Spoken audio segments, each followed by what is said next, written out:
Hello hi అండి, welcome to my channel. నేను మీ ప్రవీణ. ఈ బాటిల్ వచ్చేసి మనం ఇంట్లో క్లీనింగ్ పర్పస్గా యూస్ చేస్తూ ఉంటాం కదా, లిక్విడ్ అనేది విమ్ ఆయిల్ అండి. ఇదైతే అయిపోయింది మొత్తం కూడాను. అయితే ఇంకా పడేయడం ఎందుకని చెప్పేసి దీన్ని రీయూస్ చేస్తున్నాను. అదేంటంటే ఇక్కడ ప్యాకెట్స్ కనిపిస్తున్నాయి కదా, అవైతే మిషన్ ఆయిల్. మామూలుగా అయితే మిషన్ ఆయిల్ ప్యాకెట్స్ కొనుక్కొని మన దగ్గర ఆయిల్ డబ్బా ఉంటే కనుక మనం మిషన్ ఆయిలింగ్ చేస్తాం కదా, ఆ డబ్బా ఉంటే కనుక అందులో వేసేసుకోవచ్చు. నా దగ్గర అయితే మాత్రం ప్రజెంట్ లేదు, పాడైపోయింది. అందువల్ల అది పడేసి ఇది అయితే రీయూస్ చేస్తున్నాను. ఇది ఇంకా చూడడానికి కూడా బాగుందని చెప్పేసి ఇంకా బాగా క్లీన్ చేసేసి ఒక 1 డే మొత్తం ఆరబెట్టేసి క్లాత్తో బాగా తుడిచేసిన తర్వాత, ఎందుకంటే అందులో ఆయిల్ పాతది మనం వాడేది స్మెల్ లాంటిది ఏమైనా ఉంటుంది కదా, ఇంకా అందుకనేసి ఏమైనా తడి లాంటిది ఏమైనా ఉన్నా సరే పోతుందని చెప్పేసి బాగా క్లీన్ చేసేసి మొత్తం కూడా బాగా డ్రై అయిపోయి లోపల బాగా ఆరిపోయిన తర్వాత ఇలాగ ప్యాకెట్స్లో ఆయిల్ అనేది ఇందులో వేసేస్తున్నాను. ఇలా అంటే డబ్బా అనేది మనం పడేయడం ఎందుకని చెప్పేసి ఇంకా ఇక్కడ 3 ఆయిల్ ప్యాకెట్స్ వేసాను కదా, ఇంకొక 3 ఆయిల్ ప్యాకెట్స్ అయినా తీసుకొచ్చి వేసుకోవచ్చు. లేదంటే మనం ఈ ఫుల్గా ఈ డబ్బా నిండా కూడా, ఈ బాటిల్ నిండా కూడా వేసుకోవచ్చు. ఇక్కడ చూస్తున్నారు కదా మీకు వైట్ మూత, ఆల్రెడీ మనకి ఈ వైట్ కప్తో మనకి హోల్తో పాటే వస్తుంది. కానీ నేను మనకి పైన మూత ఉంది కదా, ఆ మూతకైతే చిన్న రంధ్రం అయితే చిన్న హోల్ అయితే పెట్టాను, చిన్న మేక్తోని. ఎందుకంటే మనం ఆయిలింగ్ చేసేటప్పుడు డైరెక్ట్గా ఇలాగా వేసేస్తే కొంచెం ఎక్కువ ఆయిల్ అనేది పడిపోతుంది కదా, అందుకని చెప్పేసి పైన పెద్ద మూతకైతే మాత్రం చిన్న హోల్ పెట్టాను. ఇంకా డైరెక్ట్గా మనం ఆయిలింగ్ చేసుకోవడానికి అయితే బాగుంటుందని చెప్పేసి, లోపల ఉన్న క్యాప్తోనైతే ఆయిలింగ్ చేస్తే గనక ఎక్కువ ఆయిల్ పడిపోతుంది కదా, అందువల్ల ఏంటంటే పైనున్న మూతకి మాత్రమే చిన్న హోల్ అనేది పెట్టాను.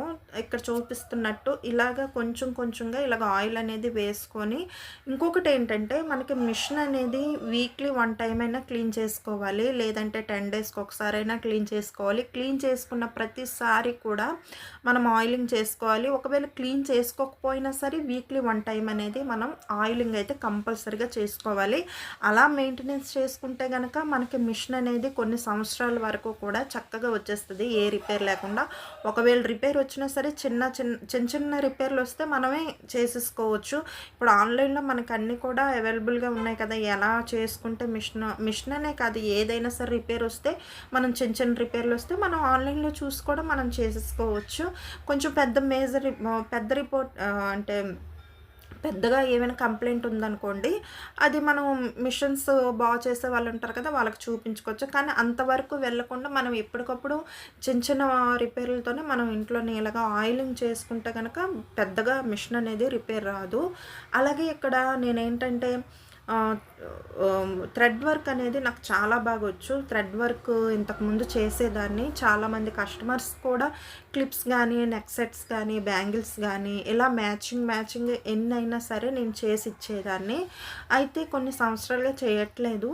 కానీ నా వరకు అయితే మాత్రం నేను ఏవైనా ఇలాగ ప్లెయిన్ క్లిప్స్ ఉంటాయి కదా, అవి ఏవైనా ఉంటే కనుక నేను వాటి మీద ఏంటంటే నా దగ్గర ఎలాగో ఆల్రెడీ మెటీరియల్ ఉంటుంది. ఆ మెటీరియల్తోనే నేను కొంచెం దానికి క్రియేట్ చేసుకొని చిన్న డిజైన్స్గా తయారు చేసుకొని మ్యాచింగ్ శారీస్ మీద కానీ, అలాగే డ్రెస్సెస్ మీద కానీ, దేని మీదకైనా సరే మనకి మ్యాచింగ్ అప్పటికప్పుడు నేను తయారు చేసుకుంటూ ఉంటాను ఇలాగా.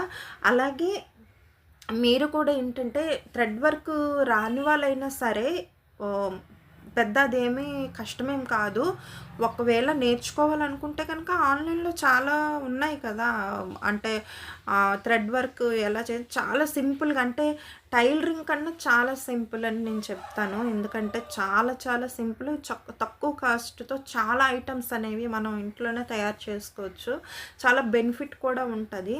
ఎవరైనా సైజెస్ బట్టి మనం థ్రెడ్ బ్యాంగిల్స్ అనేవి తయారు చేసి వాళ్ళకి నచ్చిన డిజైన్స్ అనేది ఆన్లైన్లో ఏవైతే మనకి అవైలబుల్ ఉన్నాయో ఫొటోస్ కానీ, వీడియోస్ కానీ అవి చూపించి మన కస్టమర్స్కి చేసి అయితే ఇవ్వచ్చు. చాలా సింపుల్గా ఉంటుంది. లేదు మన కస్టమర్స్కే చేసి ఇవ్వాలని ఏం లేదు, మనమైనా సరే ఇంట్లోనైతే తయారు చేసుకోవచ్చు. మనకు నచ్చిన బ్యాంగిల్స్, నచ్చిన డిజైన్స్ తయారు చేసుకోవచ్చు.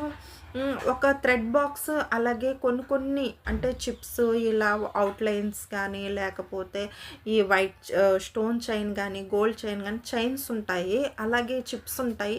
ఇవన్నీ కూడా ఏంటంటే కొంచెం కొంచెం తెచ్చి ఇంట్లో పెట్టుకుంటే గనక అంటే ఎక్కువ కాదండి. ఒక 20, 30 రూపీస్ కొన్ని కొన్ని ఐటెమ్స్ అని ఒక ఐటెము రూ. 20, ఒక ఐటెమ్ రూ. 20 అలాగా కొన్ని కొన్ని ఐటెమ్స్ అనేవి మనం ఇంట్లో తెచ్చుకొని రెడీగా ఒక బాక్స్‌లో స్టోర్ చేసుకుంటే గనక ఇలా ప్లెయిన్ క్లిప్స్ మీదకి గానీ, లేదనుకుంటే మనకు నచ్చిన శారీస్ మీదకి మ్యాచింగ్ వేసుకోవాలన్నా, డ్రెసెస్ మీదకి మ్యాచింగ్ వేసుకోవాలన్నా, మనకేంటంటే బ్యాంగిల్స్ కూడా ఒక సెట్ అంటే మన సైజ్ ఎంతో చూసుకొని దానికి మనకి కొంచెం వెడల్పాటివి కావాలా? లేదంటే కొంచెం డిజైన్ పెద్దగా కావాలనుకుంటే కొంచెం పెద్ద బ్యాంగిల్సు, అలాగే స్మాల్ డిజైన్ కావాలనుకుంటే స్మాల్ బ్యాంగిల్స్, ఈ ప్లెయిన్ బ్యాంగిల్స్ అనేవి ఒక సెట్ అనేది మనకి అమ్ముతారు. ఈ థ్రెడ్ వర్క్ సంబంధించినవి ఎక్కడైతే స్టోర్ ఉంటదో అక్కడైతే మాత్రం అన్నీ కూడా మనకి అవైలబుల్ ఉంటాయి. అక్కడికి వెళ్ళి గనక మనం కొంచెం కొంచెంగా అన్నీ తెచ్చుకొని అలాగే ఏంటంటే బ్యాంగిల్ సెట్ మొత్తం ప్లెయిన్ బ్యాంగిల్ సెట్ మొత్తం మనకి తెచ్చుకొని ఇంట్లో పెట్టుకుంటే గనక ఎప్పటికప్పుడు మనకి డ్రెస్సెస్ మీదకి గానీ, శారీస్ మీదకి గానీ చాలా బాగా యూజ్ అవుతాయి. మన వర్క్ మనమే చేసుకోవచ్చు. బయట కస్టమర్స్ చేయలేకపోయినా మన వర్క్ మనమే చేసుకోవచ్చు. క్లిప్స్ తయారు చేసుకోవచ్చు. నెక్ సెట్స్ తయారు చేసుకోవచ్చు. బ్యాంగిల్స్ తయారు చేసుకోవచ్చు. అలాగే అమ్మవారికి వరలక్ష్మి వ్రతం అనేది మనం చేస్తూ ఉంటాం కదా! అమ్మవారికి కూడా మనం వడ్డాణాలు కూడా థ్రెడ్‌తోనే మనం తయారు చేసేయొచ్చు. లేదంటే మనమైనా మన కోసమైనా సరే మనం థ్రెడ్‌తోనే వడ్డాణాలు కూడా మనం తయారు చేసుకోవచ్చు. చాలా బాగా ఏంటంటే నేను ఇవన్నీ చేసి ఇంకా నాకిప్పుడు టైం కూడా కుదరక నేనింకా చేయట్లేదు. కానీ నా వరకైతే మాత్రం ఇప్పుడు నేను నాకేదైనా డ్రెస్ మీదకి గానీ, శారీ మీదకి గానీ ఏదైనా మ్యాచింగ్ కావాలంటే అప్పటికప్పుడు నాకు ఎలాగో ఆల్రెడీ మెటీరియల్ అనేది నాకు మిగిలిన మెటీరియల్ అనేది ఉంటది కాబట్టి ఒకవేళ అయిపోయినా సరే కొంచెం కొంచెంగా తీసుకొచ్చి నేను ఉంచుతాను. ఎందుకంటే అప్పటికప్పుడు నేనేమైనా తయారు చేసుకోవాలన్నా, ఎవరికైనా ఇవ్వాలన్నా సరే చాలా బావుంటది కదా! మనకు నచ్చిన డిజైన్ మన చేతుల మీద మనమే తయారు చేసుకుంటే అది సింపుల్‌గా తక్కువ ఖర్చుతోనే మ్యాచింగ్ అంటే చాలా బావుంటది కదా! చూసే వాళ్ళకి కూడా అవతల వాళ్ళకి అబ్బా! అన్నట్టు ఉంటది. చాలా బావుంటది. అందువల్ల ఏంటంటే కొన్ని కొన్ని ఐటెమ్స్ అనేవి నేను ఇంట్లో వరకు తెచ్చుకొని పెట్టుకుంటాను. కొన్నైతే నా దగ్గర ఆల్రెడీ ఉంటాయి. అంటే నేను ఆల్రెడీ చేసినవి ఉంటాయి కదా! మిగిలిన మెటీరియల్‌తో కూడా నేను చేస్తూ ఉంటాను. ఇక్కడైతే నాకు బ్లూ కలర్ శారీకి మ్యాచింగ్‌గా నేను ఈ బ్లూ క్లిప్ అనేది ప్లెయిన్ క్లిప్ ఉంది. అది నేను ఇది కావాలి అంటే ఈ కలరే కావాలని చెప్పేసి నేనేం కొనుక్కోలేదు. ఎప్పుడో కొనుక్కునేది. ఆ క్లిప్ అనేది పక్కన ఉంది కాబట్టి నేను ఇంకా నాకు నచ్చిన శారీ మీదకి ఇదైతే మ్యాచ్ అవుతదని చెప్పేసి ఇలాగైతే తయారు చేసుకుంటున్నాను.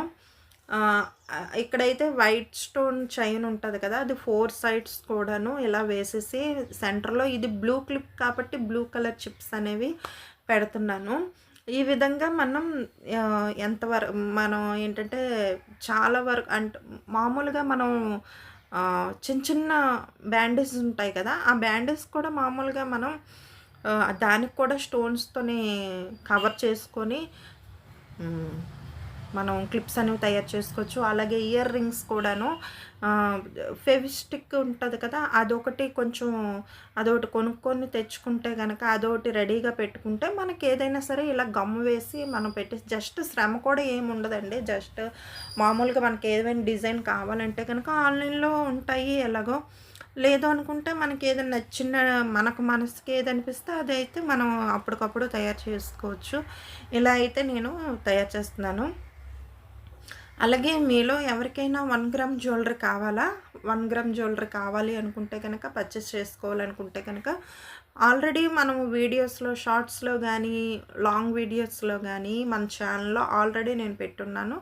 మళ్ళీ కూడా డిస్క్రిప్షన్‌లో నెంబర్ అనేది మెన్షన్ చేస్తాను. మీకెవరికైనా మీకు 1 గ్రామ్ జ్యువెలరీ కావాలనుకుంటే గనక నన్ను కాంటాక్ట్ అంటే వాట్సాప్ మాత్రమే. కాలింగ్ కాదు. ఓన్లీ మెసేజ్‌కి మాత్రమే. మీరు వాట్సాప్ నెంబర్‌కి మెసేజ్ చేస్తే గనక స్టేటస్‌లో గానీ గ్రూప్ ఉంది. గ్రూప్‌లో యాడ్ చేయమంటే గ్రూప్‌లో యాడ్ చేస్తాను. లేదు అనుకుంటే స్టేటస్‌లో చూస్తాము ఎవ్రీడే అంటే మీరు స్టేటస్‌లో చూసుకోవచ్చు. అంటే నేను ఎందుకు అలా అంటున్నానంటే గ్రూప్‌లో కొంతమంది ఉన్నారండి. కానీ కొంతమంది గ్రూప్‌లో జాయిన్ అవ్వడానికి ఇష్టపడరు. ఎందుకంటే రీసెల్లింగ్ చేసుకునే వాళ్ళైతే గ్రూప్‌లో యాడ్ అవుతున్నారు. ఎందుకంటే వాళ్ళకి స్టోరేజ్ అనేది కొంచెం చాలా ఎక్కువగా వస్తది.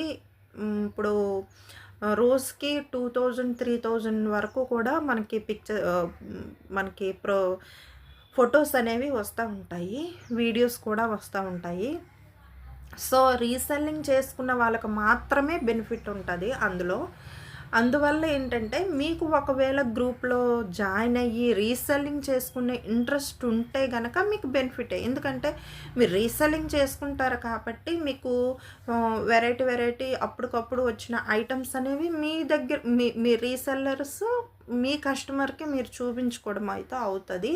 ఆహ్, మీరు చార్ట్ చేయడానికి కూడా ఈజీ ఉంటది. వాళ్ళు ఏవైనా పిక్ పెట్టినా సరే మీరు చూసుకోవడానికి ఈజీగా ఉంటది. రీసెల్లింగ్ కాకుండా మామూలుగా మనం ఆ ఒక్క ఐటెమ్ తీసుకుని 1, 2 ఐటెమ్స్ తీసుకుంటాము. మనకి ఎవ్రీడే న్యూ ఐటెమ్స్ అనేవి చూస్తూ ఉంటాము. అలాగే అందులో ఏది నచ్చితే అందులో ఒక ఐటెమ్, 2 ఐటెమ్స్ ఇలా తీసుకుంటాము అనుకునే వాళ్ళకైతే మాత్రం మామూలుగా మీరు నా వాట్సాప్ నెంబర్‌కి జాయిన్ అయ్యి మీరు స్టేటస్‌లో అయితే గనక మీరు చూసుకోవచ్చు. అదైతే ఈజీగా ఉంటది నాకు తెలిసినంత వరకు. అలా చేస్తే గనక మీకు రోజు కూడా న్యూ ఐటెమ్స్ అనేవి వస్తూ ఉంటాయి కాబట్టి మీరు ఎప్పటికప్పుడు చూసుకోవచ్చు. అందులో మీకేమైనా నచ్చితే గనక మేము కొరియర్ అనేది పంపిస్తాము. నేను కూడా రీసెల్లర్‌నే అందుకనే చెప్తున్నాను. ఒకవేళ మీకు 1, 2 ఐటెమ్సే కావాలి ఎప్పటికప్పుడు మేము న్యూ ఐటెమ్స్ అనేవి చూస్తామనుకుంటే గనక స్టేటస్‌ని ఫాలో అవ్వచ్చు. లేదు రీసెల్లింగ్ చేస్తాము కస్టమర్స్‌కి మేము సేల్ చేస్తాము అనుకుంటే గనక మీరు గ్రూప్‌లో జాయిన్ అవ్వచ్చు. 2 కూడా మీ చాయిసే. నేనైతే మెన్షన్ చేస్తాను డిస్క్రిప్షన్‌లో నెంబర్ అనేది. ఐటెమ్స్ అయితే నంబర్ 1 క్వాలిటీ ఐటెమ్స్. అన్ని ఐటెమ్స్ కూడా చాలా బావుంటాయి. అలాగే శారీస్ కూడా పెడతా ఉంటాను. మీకది ఏది నచ్చితే అది మేము నాకు పిక్ పెట్టి మెసేజ్ చేస్తే గనక నేను ఆల్ ఓవర్ ఇండియా ఎక్కడికైనా పంపిస్తాము. ఐటెమ్స్ కూడా ప్రైస్ కూడా రీజనబుల్‌గా ఉంటాయి. ఐటెమ్స్ కూడా చాలా బావుంటాయి. మీకు ఎవరికైనా ఇంట్రెస్ట్ ఉంటే గనక డిస్క్రిప్షన్‌లో నెంబర్ ఇస్తాను. దానికి మీరు వాట్సాప్ చేస్తే గనక మీకు ఐటెమ్ అనేది చక్కగా మీ ఇంటికి వచ్చేస్తది. అది కూడా 1 వీక్ 10 డేస్. ఇప్పుడు చెప్తున్నాను 1 వీక్ 10 డేస్‌లో మీకు ఐటెమ్ అనేది వచ్చేస్తది. ఇక్కడ చూస్తున్నారు కదా క్లిప్ అనేది మొత్తానికి ఇలాగ సింపుల్ డిజైన్‌గా ఇలాగ తయారు చేసేసాను. చాలా సింపుల్‌గా అయిపోయింది కదా!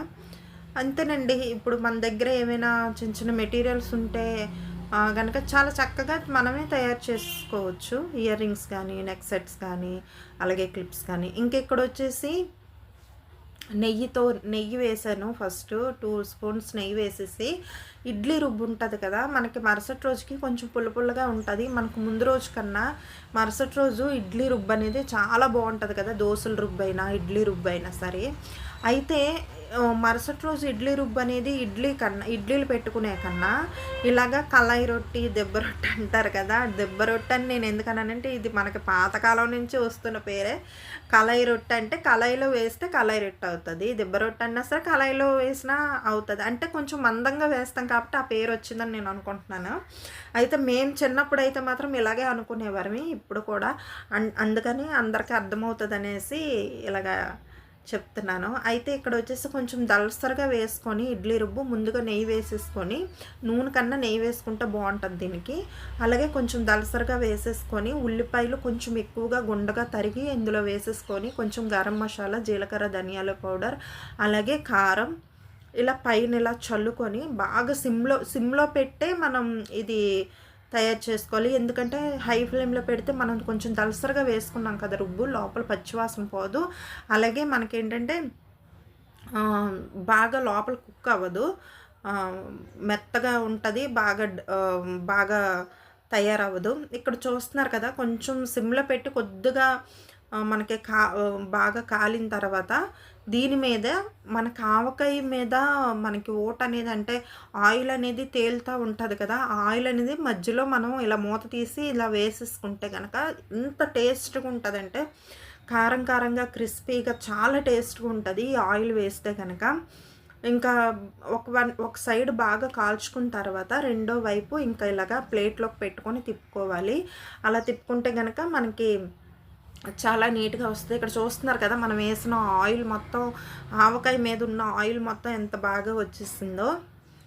ఇంకా ఇలా సెంటర్‌కి అలాగే మామూలుగా మనం దళసరిగా వేసుకొని ఒకళ్ళు కావాలంటే ఒకళ్ళు తినేయొచ్చు. లేదు అనుకుంటే గనక మనం ఈ విధంగా కట్ చేసుకుంటే గనక చక్కగా నలుగురు, ముగ్గురు ఇలాగా కూర్చొని తినడానికి అంటే ఉత్తినే తినేయడానికి బావుంటది. చట్నీలు కూడా అవసరం లేదు దీనికైతే మాత్రం. చట్నీతో అస్సలు పనే లేదు. చట్నీ లేకుండానే మనం ఉత్తిగానే ఇలాగ తినేయొచ్చు. ఏవైనా వర్షం పడేటప్పుడు గానీ, లేదంటే ఈవినింగ్ టైం గానీ, ఏదైనా స్నాక్స్ బదులు ఇది ఈ విధంగా కూడా చేసుకొని తినేయొచ్చు. లేదు మామూలుగా టిఫిన్‌గా ఈ విధంగా చేసుకుంటామంటే అనుకుంటే గనక చట్నీ కూడా దీనికి అవసరం లేదు. ఇలా ఒకసారి ట్రై చేయండి. చాలా టేస్టీగా ఉంటది. క్రిస్పీగా, కారంగా భలే ఉంటది.